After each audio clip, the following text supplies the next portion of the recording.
Recently I made a Halloween video where the premise was that I rolled 9 sixes in a row and then summoned some sort of evil spirit and it all went bad. It might be interesting to show you how we did it or the various ways that I tried to do it.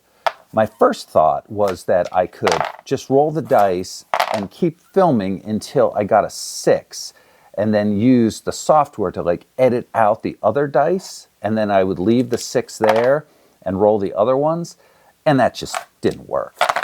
And then I thought about altering the dice themselves. And I drilled a hole in it and I put a little weight to see if I could have loaded die.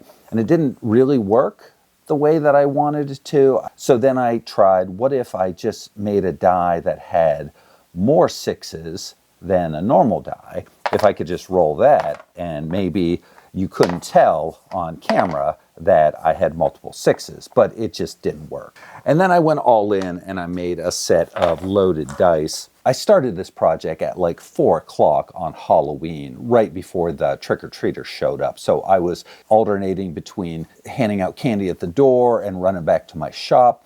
So these look terrible. I spray painted it white real quick. I didn't give it time to dry, so it got kind of crappy looking.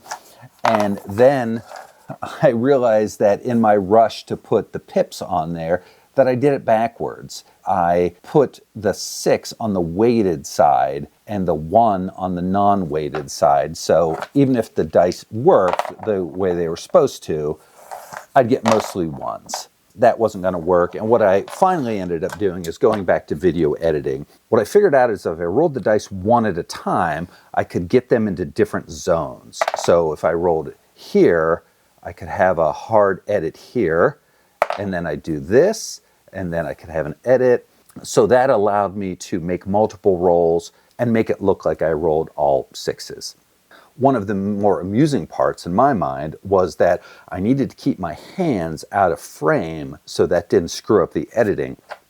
So what I do is I was holding my hands up here, I'd roll, and then immediately bring my hand back up, roll, and it did allow me to edit, and I wore dark clothing, and that helped too. Oh, and the blood, I used the tried and true corn syrup and red food dye.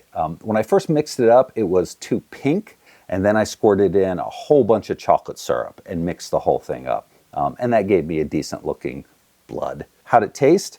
Not great, but not the worst thing I've ever tasted either. For real information about the rules, history, and strategy of ancient games and how I build my own versions, subscribe and watch my long form videos.